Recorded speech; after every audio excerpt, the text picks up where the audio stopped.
Hello student, यहाँ पे आपको मैं समझा रहा हूँ क्वेश्चन नंबर 12 जो 6.2 का है। काफी स्टूडेंट को इस क्वेश्चन में दिक्कत आती है। अब क्वेश्चन देखिए, निम्नलिखित में से कौन सा फलन 0 से पाई बाई 2 में ह्रासमान है, ये आपको पता करना है। आपके सामने चार ऑप्शन है, cos x, cos 2x, cos 3x and tan x। तो यहाँ पे आप एक एक करके फंक्शन की चेकिंग करोगे कि कौन सा फंक्शन 0 से पाई बाई 2 में ह्रासमान है। तो देखिए, मैं आपको एक एक करके समझा रहा हूँ, ध्यान से देखना। तो चलिए पहले ऑप्शन की बात करते हैं, ए ऑप्शन में। ठीक, तो यहाँ पे हमें फलन दे रखा है F X equal to cos X. जब भी आपको वर्धमान या ह्रासमान की बात करनी होती है तो हम क्या करते हैं, फलन का अवकलन निकालते हैं, और जिस फलन के अवकलन का वैल्यू, जिसका अवकलन एफ डैश एक्स का मान लेस देन 0 आता है, तो वो फलन क्या होता है, वो फंक्शन कैसा होता है, वो होता है आपका ह्रासमान होता है। ये तो सब आप जानते हो थियोरेटिकल कॉन्सेप्ट को। तो बस इसी को आपको यहाँ पे अप्लाई करना है। तो जब तक मैं एफ डैश एक्स नहीं निकाल पाऊंगा तब तक मैं कोई फलन के वर्धमान ह्रासमान की बात नहीं कर सकता। सबसे पहले निकालेंगे F dash x. F dash x क्या आएगा, साइन एक्स आएगा। ठीक है, अब आप अंतराल जो क्वेश्चन में दे रखा है उसको पकड़िए। अंतराल हमें क्या दे रखा है इस क्वेश्चन में, 0 से पाई बाई 2। ये 0 से पाई बाई 2 है, ये बच्चों आपके लिए एक्स का मान है। किसका मान है, एक्स का, यानी एक्स की वैल्यू 0 से पाई बाई 2 है। अब 0 से पाई बाई 2 जो होता है वो कहाँ पे होता है, ये होता है फर्स्ट चतुर्थांश में। कहाँ पे होता है, फर्स्ट चतुर्थांश में। सही बात है। और फर्स्ट चतुर्थांश में हम सब जानते हैं कि कोई भी त्रिकोणमिति अनुपात हो, भले वो साइन कॉस टेन कॉट कुछ भी हो, सब पॉजिटिव होते हैं, होते हैं नहीं होते। तो यहाँ से साइन एक्स भी क्या आ जाएगा फर्स्ट चतुर्थांश में, इसलिए पॉजिटिव आएगा। अब हमको साइन एक्स नहीं, हमको माइनस साइन एक्स के बारे में पता करना है कि वो किस टाइप का है, पॉजिटिव है या नेगेटिव है। तो माइनस से मल्टीप्लाई करने पे एसमी का उल्टी हो जाती है, ये आप जानते होंगे। और ये माइनस साइन एक्स है, यही आपका एफ डैश एक्स है। तो मैं ये इतना कह पा रहा हूँ कि एफ डैश एक्स की वैल्यू क्या है, लेस देन 0।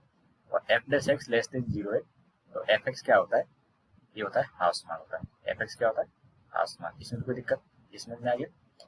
तो एफ एक्स ह्रासमान है, कौन सा, एफ एक्स का मतलब ये है आपका कॉस एक्स।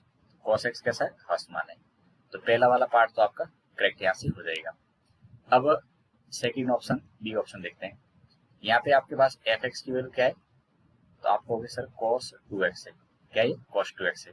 अब मैं आपसे पूछूं कि एफ डैश एक्स का मान क्या है, तो एफ डैश एक्स का मान यहाँ से निकालेंगे तो ये sin 2x और इनटू में क्या आएगा 2। अब यहाँ पे आपको एफ डैश एक्स की जो वैल्यू मिली है 2 इंटू साइन 2x। अब इसको आपको पता करना है कि अंतराल 0 से पाई बाई 2 में कैसा है।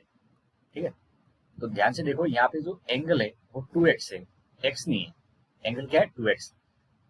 तो अंतराल तो x के अनुसार दिया जाता है, लेकिन हमें तो पता करना है कि 2x की वैल्यू कहाँ से कहाँ तक जा रही है। तो जब तक आप 2x का अंतराल नहीं पता करोगे, आप कोई भी चतुर्थांश के बारे में, यहाँ पे साइन 2x के बारे में नहीं बता सकते कि पॉजिटिव है कि नेगेटिव है। तो मैं साइन 2x की वैल्यू पता करूंगा। 2x का मतलब इसको 2 से गुणा कर देते हैं, तो जैसे 2 से गुणा करेंगे तो 0 का 0 होगा, और पाई बाई 2 क्या बन जाएगा, पाई बन जाएगा। और इसके अंदर फर्स्ट और सेकंड दोनों चतुर्थांश होते हैं। फर्स्ट और सेकंड दोनों चतुर्थांश होते हैं। अब पहला और दूसरा दोनों चतुर्थांश है, तो आपको यहाँ पे जो भी बताना है आपको दोनों चतुर्थांश के अनुसार बताना पड़ेगा। तो पहले और दूसरे में साइन क्या होता है, पॉजिटिव होता है। और ये यहाँ पे एंगल कितना है, ये एंगल है जो आप यहाँ पे देख पा रहे होंगे 2x। तो पहले और दूसरे दोनों में साइन की वैल्यू पॉजिटिव होती है, भले एंगल कुछ भी हो। यहाँ पे एंगल कुछ भी आ जाए, पहले और दूसरे चतुर्थांश में साइन क्या होता है, पॉजिटिव। ऑल एसटीसी से आप जानते हो। तो यहाँ पे अगर पहला और दूसरा चतुर्थांश है और साइन में एंगल कोई भी है, लेकिन यहाँ एंगल कितना है, 2x है, और 2x की वैल्यू 0 से पाई है। 2x की वैल्यू कितनी है, 0 से पाई। तो साइन 2x पहले और सेकंड में क्या होगा, 0 से ज्यादा होगा। अब साइन 2x का मान 0 से ज्यादा है, तो अगर आप उसको माइनस से गुणा कर दोगे तो ये क्या हो जाएगा, लेस देन 0। अब इसमें मैं 2 से गुणा कर दूं तो भी इतना ही रहने वाला है, क्या रहेगा, लेस देन 0।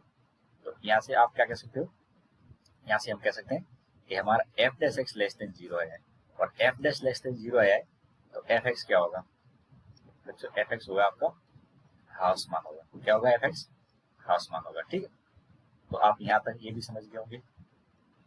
एफ एक्स की वैल्यू क्या है, ह्रासमान है। कैसे मुझे पता लगा? आपको एक्स के अनुसार नहीं देखना था, 2x के अनुसार देखना था। क्यों 2x के अनुसार देखा? क्योंकि यहाँ पे एंगल 2x है। देखिए ये एंगल क्या है, 2x है। और हम जब भी लेस देन और ग्रेटर देन 0 की बात करते हैं तो बच्चों हमेशा और हमेशा एफ डैश एक्स के लिए होता है, एफ एक्स के लिए नहीं होता है। किसके लिए होता है? एफ डैश एक्स के लिए होता है। वर्धमान और ह्रासमान हम एफ डैश एक्स के साइन देख के पता करते हैं कि वो 0 से छोटा है या 0 से बड़ा है। यहाँ तक समझ में आ गया होगा। तो ये आपका सेकेंड वाला पार्ट भी बिल्कुल ह्रासमान है। अब हम बढ़ते हैं नेक्स्ट पार्ट, सी पार्ट की तरफ। अब सी पार्ट जो दे रखा है इसमें मैं एफ एक्स की वैल्यू लिखता हूँ। तो क्या है मेरे पास में cos 3x है। अब बताओ एंगल क्या है यहाँ पे, 3x है। कितना एंगल है? 3x है। पहले आप अवकलन करिए, तो एफ डैश एक्स निकालेंगे तो माइनस cos का अवकलन होता है sin 3x इंटू 3 हो जाएगा। ठीक है। अब यहाँ से आप sin 3x के बारे में पता करोगे। मैं फिर से कहूंगा, आपको अंतराल जो दे रखा है 0 से π/2 उससे काम नहीं चलेगा। अब आपको किसकी बात करनी पड़ेगी? 3x की बात करनी पड़ेगी। तो बताओ 3x कहाँ से कहाँ तक जा रहा है? तो बच्चों 3x की वैल्यू जा रही है 0 से, जब मैं इसको 3 से मल्टीप्लाई करूंगा, किससे मल्टीप्लाई करूंगा? 3 से, तो 0 से 3 π/2 हो रहा है। अब 0 से 3 π/2 के अंदर आपके पास में तीनों चतुर्थांश आ जाते हैं। इसमें पहला, दूसरा और तीसरा, ये तीनों चतुर्थांश आ जाते हैं। आते हैं नहीं आते? 0 से 3 π/2, 3 π/2 का मतलब 270 होता है। तो 0 से 270 में पहला, दूसरा, तीनों चतुर्थांश आ जाते हैं। जब फर्स्ट, सेकंड, थर्ड चतुर्थांश आ गया तो इस 3x एंगल के कारण जो साइन 3x है, साइन 3x का मान 0 से बड़ा भी हो सकता है और 0 से छोटा भी हो सकता है। समझे कि नहीं समझे? जब पहला और दूसरा होगा तब तो साइन 3x का मान क्या होगा? 0 से बड़ा होगा।